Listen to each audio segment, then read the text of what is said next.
Pemirsa, Supriyani, guru honorer di Konawe Selatan dituntut bebas oleh jaksa penuntut umum atas kasus dugaan penganiayaan muridnya, anak seorang anggota polisi. JPU menganggap perbuatan itu sebagai bentuk pembinaan seorang guru dilakukan secara spontan kepada muridnya. Jaksa penuntut umum Ujang Sutisna membacakan tuntutan dan menyebutkan Supriyani melakukan penganiayaan terhadap muridnya berdasarkan bukti dan keterangan. Namun hal ini dianggap sebagai tindakan pembinaan dilakukan spontan tanpa ada niat jahat untuk melukai korban. Dari fakta persidangan, tuntutan bebas bagi terdakwa, hal yang meringankan terdakwa belum pernah bermasalah hukum, sopan selama sidang, serta masih memiliki anak balita. Dan diketahui akibat karena mengganti guru kelas 1. Tapi tetap akan ten Bu ya kalau tidak memukul Bu ya.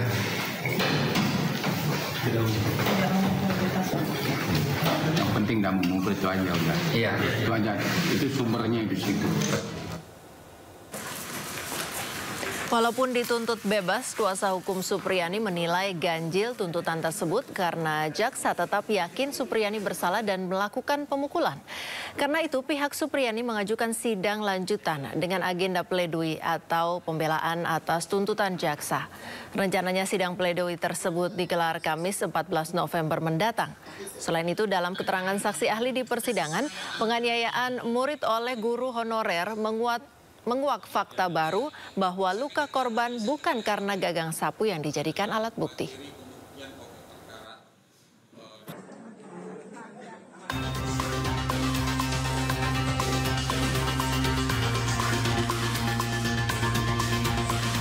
Persidangan kasus Supriyani di PN Andolo Konawe Selatan menghadirkan ahli forensik Rumah Sakit Bayangkara Polda Sultra Dr. Raja Alfat.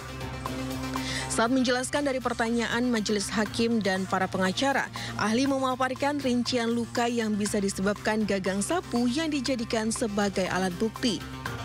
Saat melihat foto korban yang melepuh dinilai tidak mungkin disebabkan dari gagang sapu.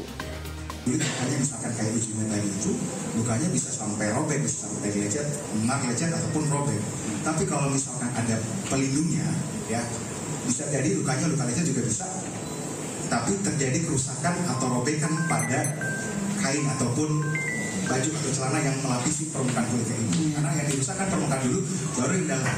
Ya seperti itu. Iya, jadi ada robek di kainnya harusnya. Menurut ahli, alat bukti memiliki permukaan halus. Apabila digunakan untuk memukul, maka hanya akan mengakibatkan luka memar. Saat kejadian, korban pun menggunakan celana panjang sehingga ada penghalang.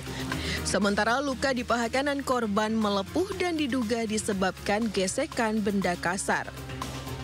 Dari Konawe Selatan, Sulawesi Tenggara, Mukhtarudin, iNews melaporkan.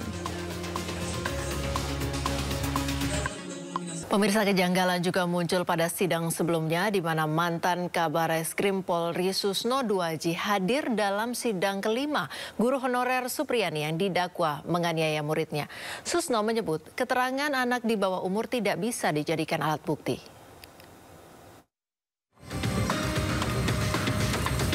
Sidang kasus guru Supriyani terus bergulir di Pengadilan Negeri Andolo Senin siang. Kuasa hukum Supriyani menghadirkan Susno Duaji melalui virtual Zoom mantan Kabareskrim Polri sebagai ahli penyidikan yang dinilai mampu menjelaskan dugaan kejanggalan proses hukum terhadap guru honorer Supriyani. Menurut Susno, keterangan anak tidak bisa dijadikan sebagai alat bukti. Bukti forensik maka itu nggak ada gunanya juga. Keterangan saksi walaupun 1000, kalau hanya saksi aja nggak ada gunanya. Apalagi keterangan anak, apalagi keterangan anak tidak bersesuaian. Itu bukanlah alat bukti. Hadir pula saksi ahli psikolog forensik Reza Indragiri via virtual Zoom dalam sidang ini. Sekali lagi, menurut kajian atau menurut penelitian kualitas keterangan saksi dari anak-anak memang acap dipertanyakan, maka rekomendasi saya adalah siapapun itu, otoritas penegakan hukum manapun itu harus menaruh sikap ekstra hati-hati. Supriyani terdakwa penganiayaan muridnya M dilaporkan orang tuanya anggota polisi ke polsek tempat ia bertugas April lalu hingga ditahan selama sepekan walau akhirnya ditangguhkan. Dari Kabupaten Konawe Selatan, Sulawesi Tenggara, Febriono Tameng melaporkan.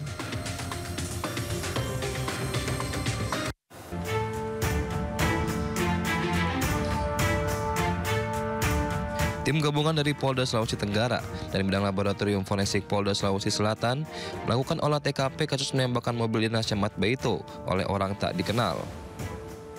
Mobil dinas Camat Beito ini ditembak OTK usai kembali dari mengantar terdakwa Supriyani, guru honorer yang menjalani persidangan di PN Andolo, Konawe Selatan.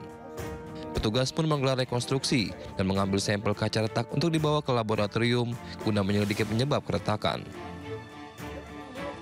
Sementara itu, usai menjadi korban penembakan OTK, Sudarsono Mangidi justru dicopot dari jabatannya sebagai Camat Beito.